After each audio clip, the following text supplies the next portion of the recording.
Buenos días, hermanos. Hoy la Iglesia, día 6 de agosto, celebra la fiesta de la Transfiguración del Señor.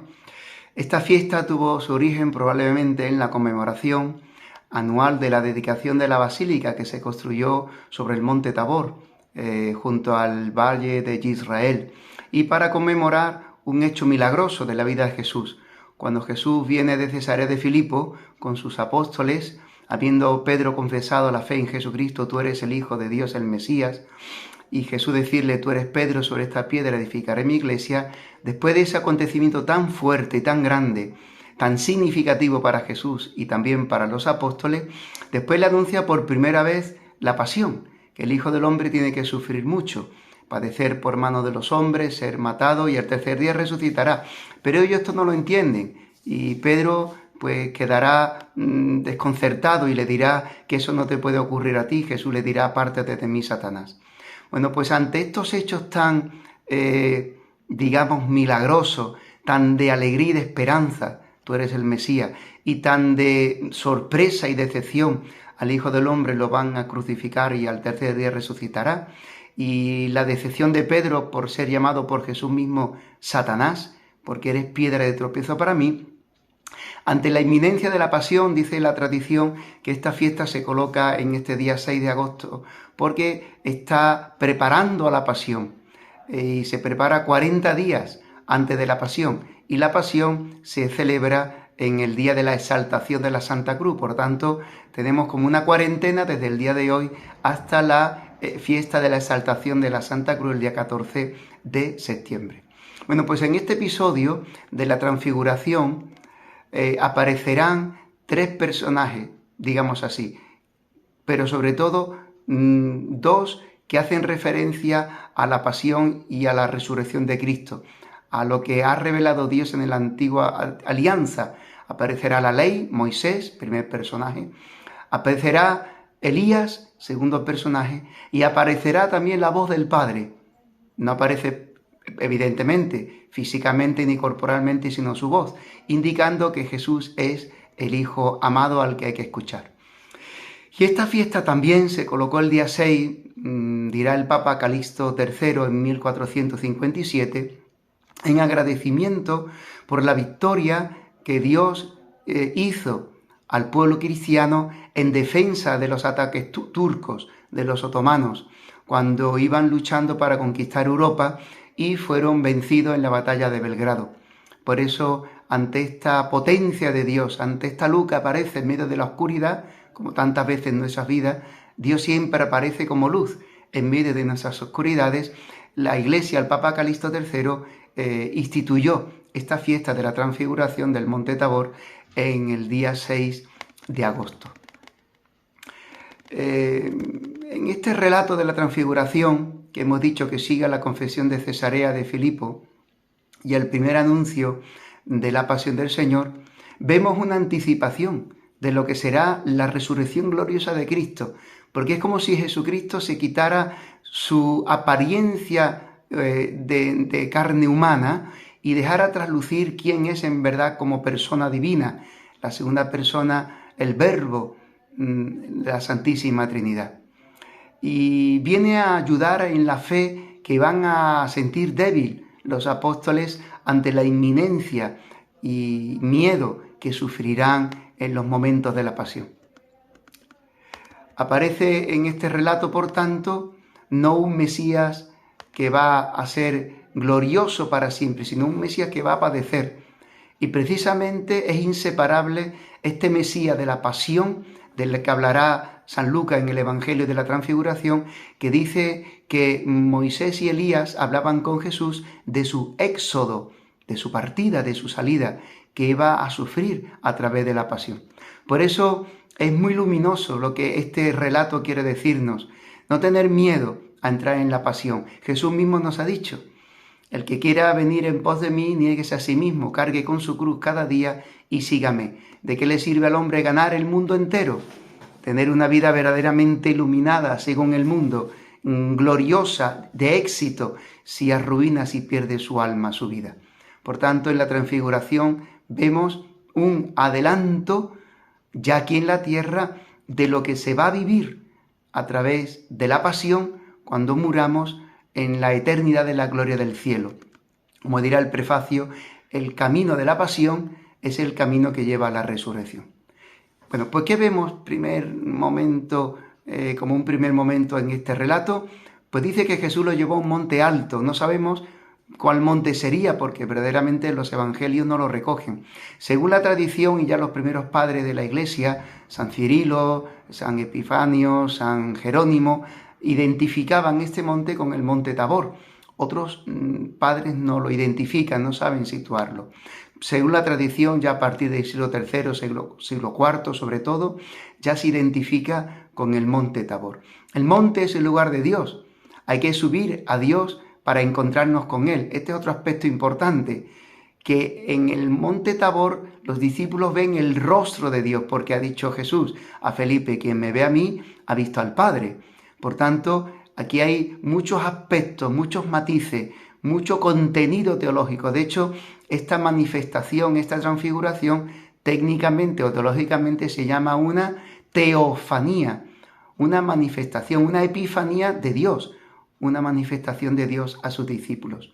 Bueno, pues Moisés subirá al monte y querrá ver el rostro de Dios. También Elías en el Horeb, que es la otra tradición deuteronomística, a que llaman al monte Sinaí o monte Horeb. Jesús sube al monte y allí los discípulos ven a Dios. Cosa impresionante, hermanos, Se transfiguró, es una palabra griega que se dice, se metamorfoseó, se transformó de forma, dejó vislumbrar, dejó traslucir la persona verdadera que es Jesús, que es el Verbo de Dios. Por tanto, la transfiguración es un acontecimiento profundo, teológico, místico. No es simplemente una alegoría, fue un hecho real. Frente a lo que dicen los racionalistas, sobre todo a partir del siglo XIX, Bultmann, que todo esto son como alegoría para revelar un contenido teológico. No es verdad, son hechos históricos.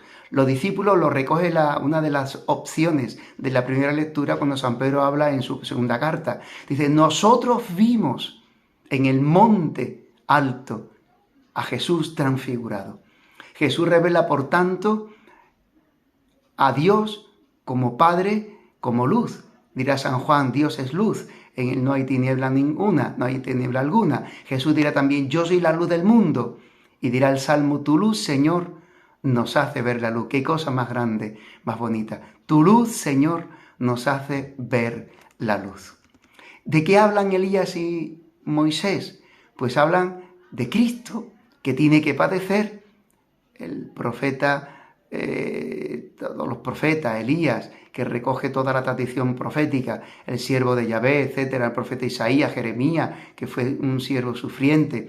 Moisés también hablará del Cordero que padecerá, que con su sangre derramada purifica y salva al pueblo. Bueno, pues hablan de su pasión, pero hablan también de su resurrección.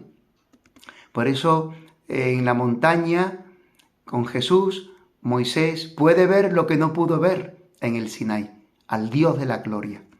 Elías también verá al Dios de la gloria, cuando en la hendidura de la roca Dios le tapa con su manto, ve las espaldas, pero no ve su rostro.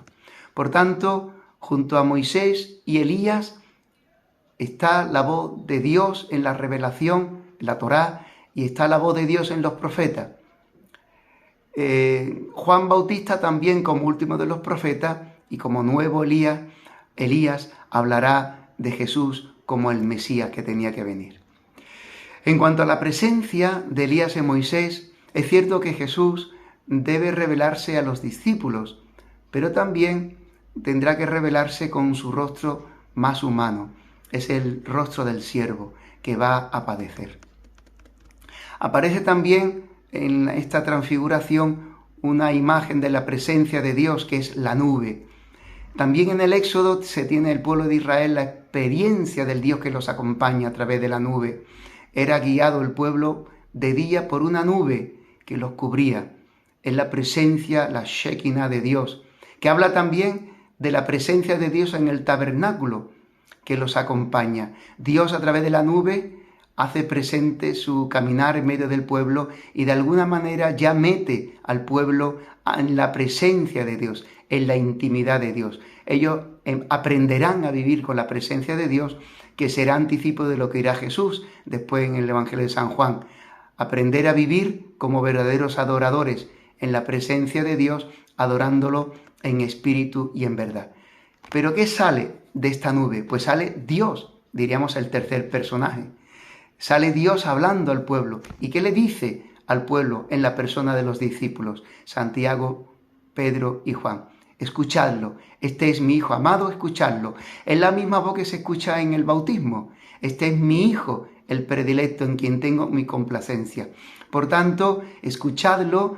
Hace eco, recuerda, también en otro monte, en el Sinaí, la voz de Dios a Moisés, dirigida al pueblo. Shema Israel, Adonai Elohenu, Adonai Echad. Escucha Israel, el Señor es nuestro Dios, el Señor es uno. Por tanto, si hay un mandamiento que nos ha dicho Dios a los hombres en el Sinaí, es escuchar sus palabras, escuchar a Dios.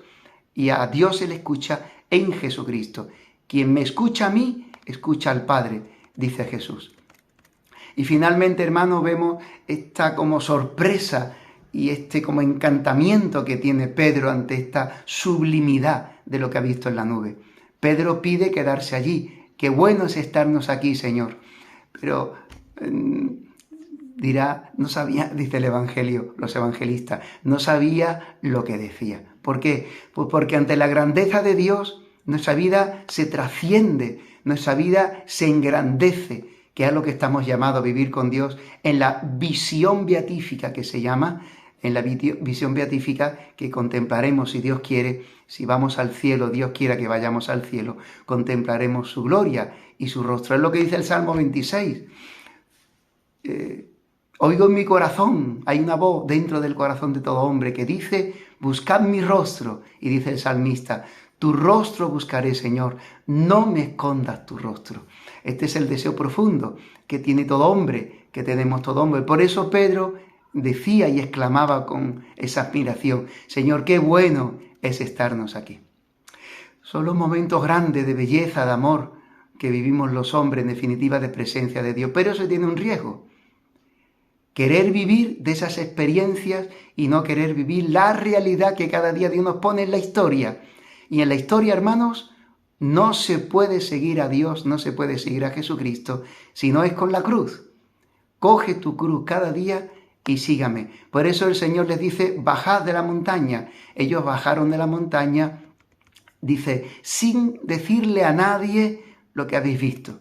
Esta experiencia solamente tendrá sentido a la luz de la resurrección de Cristo. Sin la luz de Cristo resucitado no se puede entender la pasión y la cruz. A nosotros nos ilumina nuestro sufrimiento, nos ilumina nuestra pasión diaria, nuestra cruz de cada día, la luz de la resurrección, porque si no sería terrible, horrible.